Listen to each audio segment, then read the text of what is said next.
Ito ang mabisang paraan para sa mabilisang pagsaklolo sa mahal natin sa buhay, katulad ng biglaang pagsusuka tae at nanghihina na ito dahil sa dehydration, lalo na kung malayo sa pagamutan, alanganing oras, at walang gamot na may painom sa kanya. Ang gawin mo ay kumuha ka ng murang suhi ng saging na tondan, hugasang mabuti at pagkatapos ay balatan ito. Kunin ang pinakalaman ng suhi ng saging, pagkatapos ay ibabad agad-agad sa tubig at hayaang nakakababad ito ng ilang minuto, pagkatapos ay ipainom ka agad sa nagsusuka tae.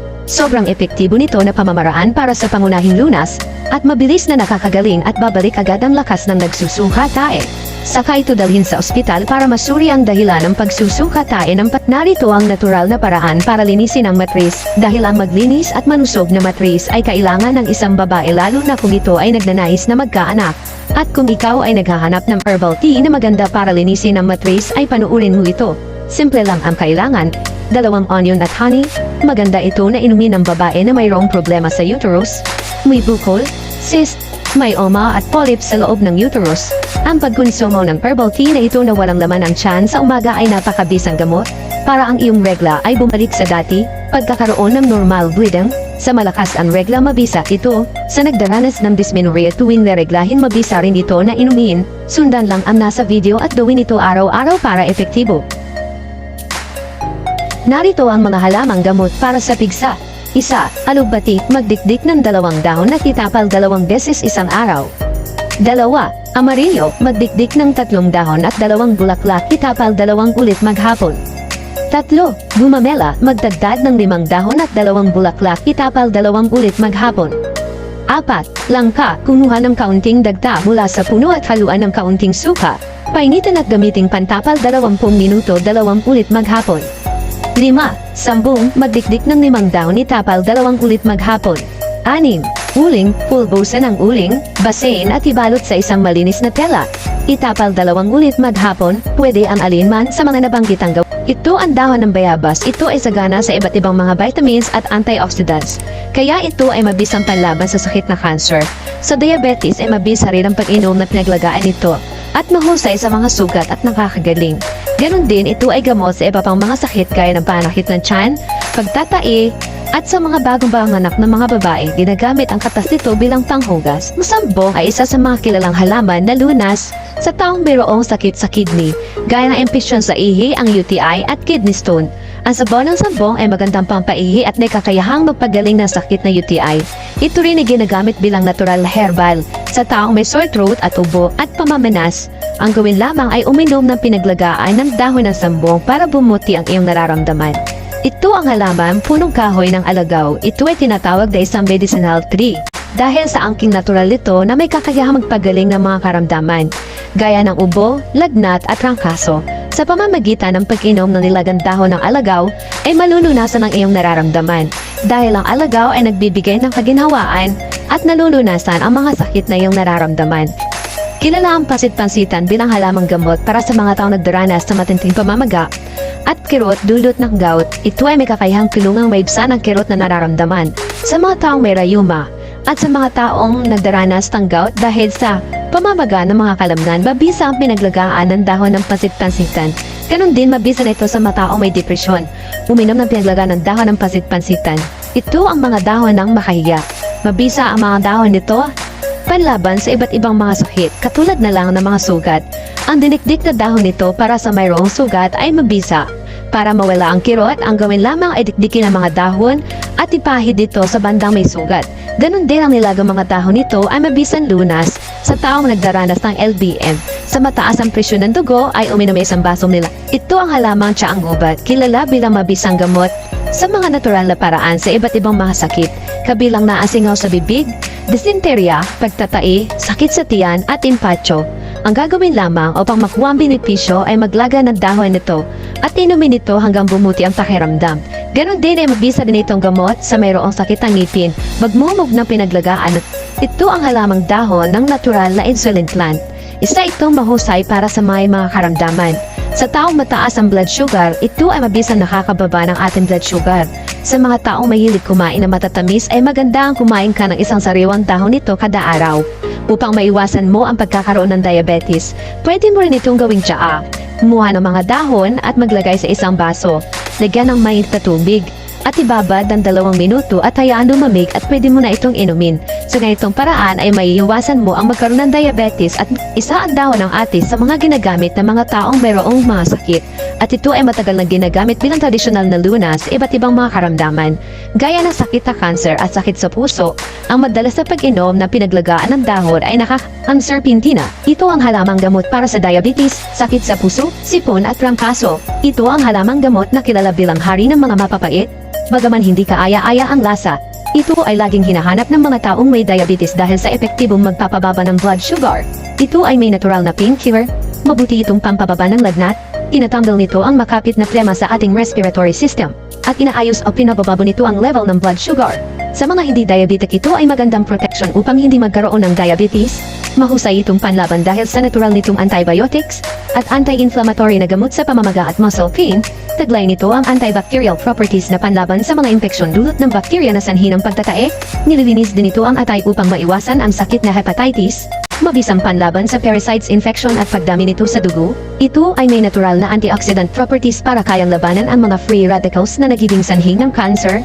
Nakakapagpalakas ito ng immune system upang maiwasan ang ubo, sipon at trangkaso. Gamot din ito sa matinding sakit sa ulo, rayuma, bulotong, herpes, depression at kung ikaw o mahal natin sa buhay na mayroong problema sa kidney o bato. Ito ang magandang inumin at mabisang gamot dahil sa loob lang ng 14 days ay mararamdaman mo na may pagbabago sa iyong karamdaman. Ito ang 11 matatandang dahon ng tuba-tuba. Ang paglalaga ng matatandang dahon ng tuba-tuba ay napakabisa bilang remedyo sa sakit sa kidney, lalo na kung wala kang kakayahang magpagamot at sa herbal lang aasa. Sa mga kababayan natin na walang anuman at may karamdaman, subukan mo ang ganitong paraan. Huwag kang mag-alala dahil ang dahon, inuulit ko, ang dahon ng tuba-tuba ay hindi nakakalason. Ito ay gamot. Maglaga ka ng 11 matatandang dahon sa 3 basong tubig. Hayaang kumulo hanggang maging 1 baso na lang ito. Saka inumin, gawin lang ito sa loob ng 2 weeks at may mararamdaman kang pagbabago sa iyong karamdaman. Ang pag-inom nito sa araw-araw at kapag ginawa mo ito bilang natural na gamot ay hindi ka na mangangailangan pa na uminom ng mga synthetic na mga gamot na maaring makasira ng iba pang organ sa loob ng iyong katawan at magkaroon pa ng iba pang komplikasyon. Ang balat na mura ng kahoy ng malunggay ay napakabisang gamot. Kapag ito ay iyong ilalaga at iinuman sa araw-araw bilang pinakagamot, maganda ito na lunas sa iba't ibang uri ng karamdaman tulad ng matinding asma na halos di ka na makahinga, kumbulsyon, migraine, diabetes, dysmenorrhea, epilepsy, gonorrhea, headache, bulate sa tiyan. Nakakapagpag-ana rin ito ng sexual na gawain sa mga mag-asawa. Sa mga may problema sa fertility at gusto magkaanak ay mabisa ito na inumin. Ang gagawin mo lang ay kumuha ng sariwang kahoy ng malunggay, pagkatapos ay hugasan mabuti at balatan at ipagsama-sama sa kaserola at pakuluan sa loob ng 15 minuto at pwede na itong inumin. Gawin lang ito sa araw-araw para malunasan ang iyong nararamdaman. Narito ang natural na gamutan sa sakit na fatty liver at hepatitis. Alam natin na ito ay isang uri ng karamdaman na mapanganib at ang atay ay napakalaki ng papel na ginagampanan sa ating katawan. Kapag ito ay masira ay pwede humantong sa panganib. Kaya narito ang natural na gamutan. Alam mo ba na ang dahon ng sampalok ay mayroong kakayahan na linisin ang ating buong katawan at maging ang pagluluso ng taba sa ating atay na napakadelikado? Ito rin ay nakakatulong upang magamot ang mga problema na may kinalaman sa apdo na secreted ng ating atay. Nagpapabuti ito ng buong kalusugan ng katawan at nagpapababa rin ito ng cholesterol at nagbibigay protection sa atay at higit sa lahat tumutulong para mapabuti ang digestive process at makaiwas sa pagkakaroon ng colon cancer. Ang paraan ng paggawa para sa fatty liver at hepatitis ay kumuha ng katamtamang dami ng dahon ng sariwang sampalok, ilaga sa 1 litrong tubig sa loob ng 15 minuto. Pagkatapos ay inumin ito isa sa umaga pagkagising at isa sa gabi bago matulog, at maaring lagyan ng honey kung mayroon. Isa ang dahon ng talisay bilang herbal na gamot na magandang gamitin at inumin bilang panglinis at nagwawalis ng mga delikadong toxins sa loob ng ating katawan. Tumutulong din ito sa ating atay na maglinis upang ang ating atay ay hindi agad masira. Napakahalaga ng ating atay dahil isa ang atay sa mga nagsasala ng mga lason sa loob ng ating katawan. Ang pag-inom ng madalas ng pinaglagaan ng dahon ng talisay ay magandang pakinabang. Sa nagdaranas madalas ng infection sa ihi, ito ang pwede maging gamot dahil ang talisay leaves ay may diuretic properties kung saan ay tumutulong ito na mapanatiling maganda at malusog ang ating mga bato. Sa mayroong nararamdaman ng mga cyst o bukol-bukol sa katawan, uminom ka din ito dahil mataas ang anti-cancer properties ng extract ng talisay at taglay nito na antioxidants ay pinupuksa ang mga nagbabantang cancer cells sa loob ng ating katawan. Ang gawin ay kumuha ka ng 7 dahon, linisin mabuti at pakuluan sa loob ng 10 minuto. at pwede na itong inumin. Pinagsamang dahon ng papaya at dahon ng guyabano, ano ang epektong dulot nito sa ating katawan? Ang paglalaga ng dahon ng papaya at dahon ng guyabano ay isang magandang lunas sa mga bukol, mga cyst, polyps, lipoma, goiter, myoma, bukol sa loob ng ilong at bukol sa dibdib. Ang lasang mapait ng pinagsamang dahon ay nakakagamot sa iyong karamdaman. Ito ay herbal na magandang lunas sa mga sakit at para maagapan at huwag humantong sa mapanganib na karamdaman.